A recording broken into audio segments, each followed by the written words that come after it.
Donald ট্রাম্পের দেওয়া 48 ঘন্টার আলটিমেটাম শেষ হচ্ছে আজ রাতেই, আর তার আগেই ডোনাল্ড ট্রাম্প বেপরোয়া হয়েছেন আমেরিকার পরাজয় বুঝতে পেরে। তাই সামরিক আক্রমণের মধ্যেই সীমিত না থেকে এই সময়ে জায়নবাদী ইসরায়েল এবং সাম্রাজ্যবাদী মার্কিন বাহিনী তারা ইরানের নাগরিকদেরকে টার্গেট করা শুরু করেছে।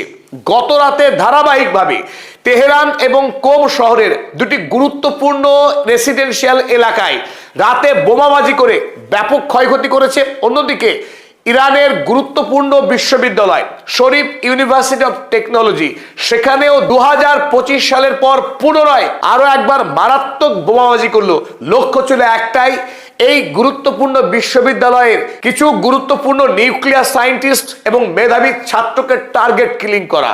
আর গত রাতে ইরানের বিভিন্ন এলাকায় এই আকাশ থেকে বোমা ফেলে ইরানের সাধারণ 34 জন নাগরিককে খুন করলো আমেরিকা এবং ইসরায়েলি আগ্রাসী বাহিনী। আর তার প্রত্যুত্তরে ইরান মুহূর্ত বিলম্ব করেনি, গত রাত থেকে আজ সারা দিন পর্যন্ত একাধিকবার হামলা চালিয়েছে ইসরায়েলে।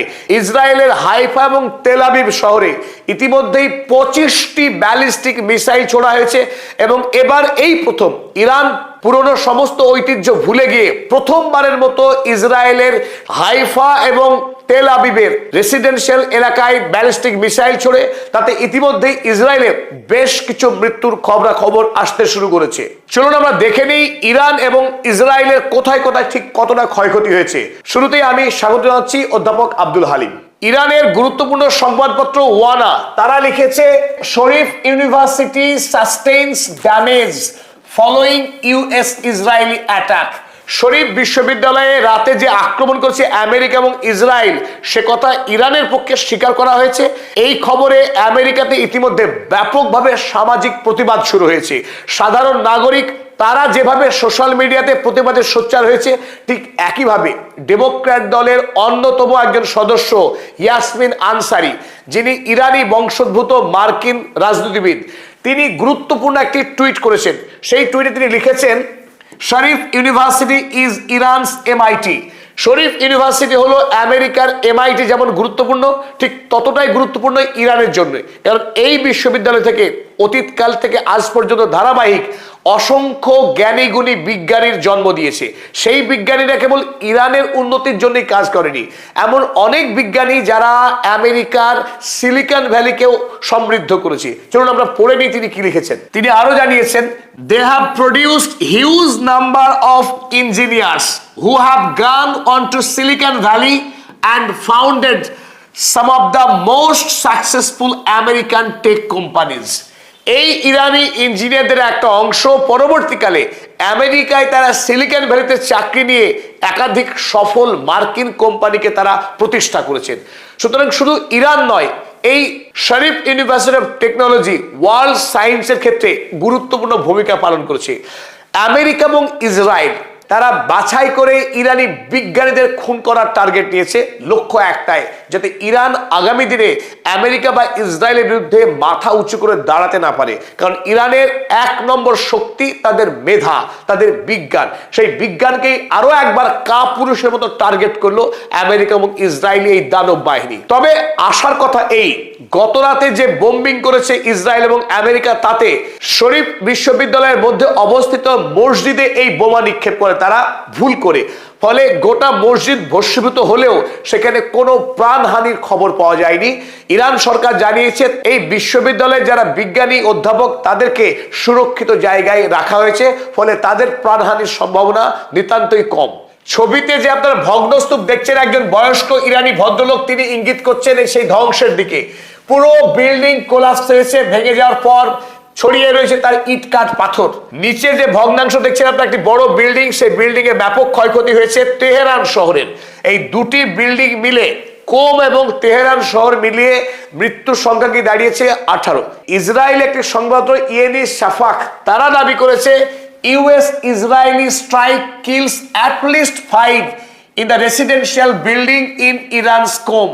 ইরানের কোম এলাকায় ইসরায়েলি মার্কিন হামলাতে অন্তত 5 জন মানুষের মৃত্যু হয়েছে বলে ইসরায়েলি কাগজ দাবি করেছে, যদিও এখনো পর্যন্ত ইরানি সংবাদ মাধ্যম এই খবরের সত্যতা স্বীকার করেনি। অন্যদিকে তেহরানের হামলাতে যে 13 জন মানুষের খুন হয়েছে সে কথা ইরান সরকার স্বীকার করেছে। 13 killed after air strikes hit residential building in Iran's ইসলাম শহর।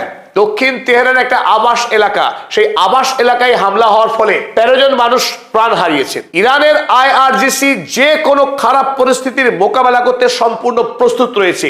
ইরানের এই দুটি গুরুত্বপূর্ণ আবাস স্থলে আক্রমণের প্রত্যাঘাত হিসেবে গত রাত থেকে ইসরায়েলের উদ্দেশ্যে ইতিমধ্যে 25টি ব্যালিস্টিক মিসাইল ছুড়েছে ইরান।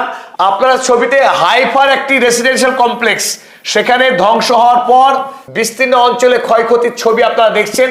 এই ইরানি মিসাইল আক্রমণের ফলে ইসরায়েলের বেশ কয়েকজন মানুষের মৃত্যুর খবর পাওয়া গেছে, যদিও বরাবরের মতোই ইসরায়েল খবরকে সেন্সর করে।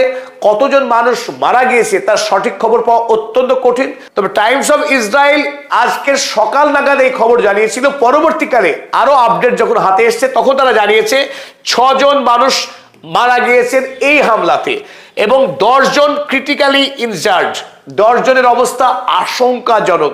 যদি ইসরায়েল লেখে আশঙ্কাজনক তাহলে তাদের বেঁচে থাকার সম্ভাবনা খুব ক্ষীণ হয়ে যায়। 7 জন লাইটলি ইনজার্ড, 7 জন ইসরায়েলি হালকা আহত হয়েছে বলে তারা জানিয়েছে। এখান থেকে আন্দাজ করা যায় অন্তত 16 জন ইসরায়েলি নিহত হয়েছেন, 7 জন আহত হওয়ার কথা বলা আছে, কিন্তু আসল সংখ্যা কত সেটা বিশ্ব মিডিয়ার পক্ষে জানা অত্যন্ত দুরূহ। অন্যদিকে আজ সকাল থেকে তেল আবিব শহরে একাধিকবার আক্রমণ করেছে ইরান, আর সেই আক্রমণের মধ্যে কয়েকটি ক্লাস্টার ওয়ারহেড ছিল, অর্থাৎ একটি বিস্তীর্ণ অঞ্চল জুড়ে একাধিক বোমা বিস্ফোরণ হয়, ফলে ক্ষয়ক্ষতির মাত্রা ব্যাপকতা অর্জন করেছে। Missile rain over Israel. ইসরায়েলে বৃষ্টির মতো মিসাইল নিক্ষেপ করেছে Iran. Iran pounds Tel Aviv with cluster strike. Cluster বোমা দিয়ে ইসরায়েলকে গুঁড়ো করছে ইরান, এই কথা লিখেছে দ্য টাইমস অফ ইন্ডিয়া। শেষ খবর পাওয়া পর্যন্ত তেল আবিব শহরেই 8 সিরিয়াসলি ইনজার্ড, 8 জন নাগরিক মারাত্মকভাবে জখম হয়েছে বলে খবর পাওয়া গেছে। সেন্ট্রাল ইসরায়েলের উদ্ধারকর্মীরা বোমা হামলার পর তারা উদ্ধার কাজ শুরু করেছে, তার একটি ছবি আপনাদের সামনে রাখলাম। ইসরায়েলের পক্ষে জানা হয়েছে অন্তত পক্ষে ইসরায়েলের মোট 15টি জায়গা আক্রান্ত হয়েছে। আর সেটা বড় কথা না, বড় কথা এই ইসরায়েলের পক্ষ থেকে এই মুহূর্তে যুদ্ধবিরতির জোর গুঞ্জন শুরু হয়েছে। হাজার হাজার ইসরায়েলি জনতা এই মুহূর্তে যুদ্ধ অপরাধী বেঞ্জামিন নেতানিয়াহুকে চাপ প্রয়োগ করতে শুরু করেছে। যে কোনো অবস্থায় ইরানের সঙ্গে এই মুহূর্তে আপৎকালীন যুদ্ধবিরতি দরকার তাদের। আর এই প্রস্তাব তারা আমেরিকাকেও দিতে চাইছে। আমেরিকা এবং ইরান তারা সাময়িক যুদ্ধবিরতি করুক। চলুন আমরা দেখে নিই দ্য জেরুজালেম পোস্ট তারা কি লিখেছে। Shrapnel hits at least 15 sites in central Israel. Central ইসরায়েলে অন্তত 15টি জায়গা আক্রান্ত হয়েছে এই ইরানি মিসাইলে। Iran US receive plan to end hostilities. Iran এবং আমেরিকা তাদের এই পারস্পরিক শত্রুতা এবং লড়াইকে বন্ধ করবার জন্য এই দুই পক্ষ যুদ্ধবিরতির একটি চুক্তিপত্র গ্রহণ করুক, এটাই এই মুহূর্তে চাইছে দ্য জেরুজালেম পোস্ট।